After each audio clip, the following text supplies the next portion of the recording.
আজকে আমাদের বিষয় বীজগাণিতিক সংখ্যামালার ভাগ। ক্লাস 8-এর যে চ্যাপ্টারটা রয়েছে বীজগাণিতিক সংখ্যামালার গুণ ও ভাগ, সেই চ্যাপ্টার সম্পর্কে আলোচনা করব।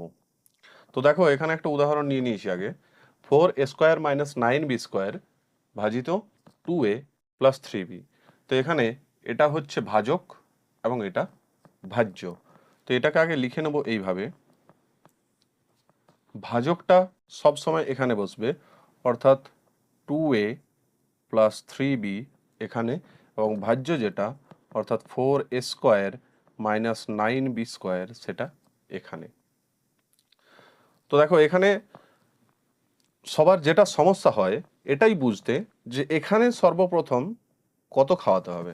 তো সেক্ষেত্রে বলি, এর যে এই সংখ্যামালাটা রয়েছে তার যে প্রথম পদ এবং এখানের যে প্রথম পদ, এই দুটোকে আগে ভাগ করে দেখে নিতে হয়। কিভাবে ভাগ?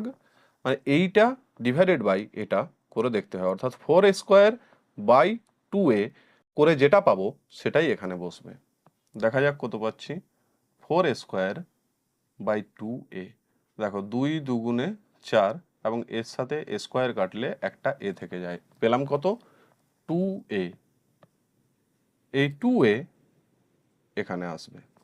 এবারে এই 2a কে একবার এর সাথে গুণ করব, আর একবার 2 এর সাথে এই 3b গুণ করব।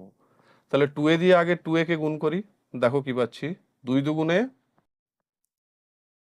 4 a² এবার 2 এর সাথে 3b গুণ করব। অবশ্যই তার আগে চিহ্নগুলো গুণ হবে দুজনের। দেখো 3bটা এখানে ধনাত্মক অর্থাৎ প্লাস, আর শুধু 2a মানে এটাও প্লাস। তাহলে প্লাসে প্লাসে প্লাস, তারপর 3 × 2 = 6 এবং a R b A ab। এইবার কি করতে হয়? বিয়োগ করতে হবে। দেখো অর্থাৎ চিহ্ন পাল্টে যাবে সবার। এটা +4a², তার মানে এটা চিহ্ন পাল্টে মাইনাস হয়ে যাবে, এবং এটাও প্লাস আছে তাই এটা পাল্টে মাইনাস হয়ে যাবে। তো দেখো +4a² আর এটা হয়েছে -4a², এই দুটো ক্যান্সেল হয়ে যাবে। এবং এই দুজনের দেখো, এটা 9b² আছে এবং এটা 6ab আছে, অর্থাৎ এদের মধ্যে যোগ বিয়োগ কিন্তু কিছু হবে না। তাহলে এই দুজনকে এখানে পাশাপাশি লিখবো। এবারে এখানে ব্যাপার হচ্ছে যে কোনটা আগে লিখবো, 9b² কে আগে লিখবো, -9b² কে আগে লিখবো, না -6ab কে আগে লিখবো। তো এখানে বলি, এই যে সংখ্যামালাটা, এখানে প্রথমে যে চলরাশি আছে কে আছে? a।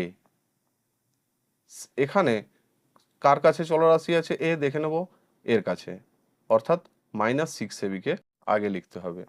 যদি এটা 2b হতো তাহলে 9b² কে আগে লিখতাম, কেননা এখানে এই দুটো b² মধ্যে এর ঘাত সবচেয়ে বেশি।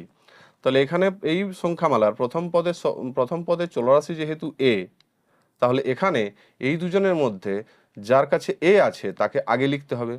হ্যাঁ, এখানে বলে রাখি আবার, যদি মনে করো দুজনের কাছেই a থাকতো, অর্থাৎ এটা 9a²b² থাকতো এবং এটা যদি 6ab যেমন আছে সেরকম থাকতো, তাহলে কিন্তু 9a²b² আমাদেরকে আগে লিখতে হতো, কারণ যেহেতু দুটো এর মধ্যে a² এর ঘাতটা বেশি। তো যাক, সেটা যেহেতু নেই সেহেতু সেটা নিয়ে আলোচনা করেও লাভ নেই।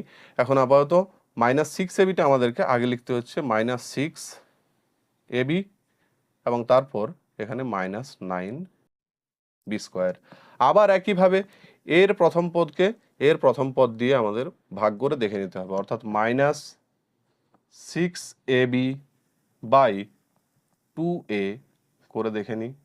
a কেটে গেল, 2 × 3 = 6, পাচ্ছি -3b।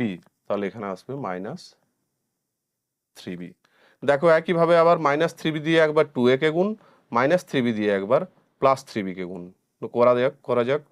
প্লাসে মাইনাসে মাইনাস, 2 × 3 = 6, a আর b এ গুণ হয়ে ab। এবার -3b সাথে +3b গুণ, প্লাসে মাইনাসে মাইনাস, আগে অবশ্যই চিহ্নর গুণ, 3 × 3 = 9, b এ b²। এবার বিয়োগ করতে হবে। বিয়োগ করতে গেলে অবশ্যই চিহ্নগুলো চেঞ্জ করতে হবে, অর্থাৎ এখানে নিচে যা চিহ্ন থাকে ঠিক তার উল্টো চিহ্ন হয়ে যায়। মাইনাস আছে তো এটা হয়ে যাবে প্লাস, মাইনাস আছে এটাও হয়ে যাবে প্লাস।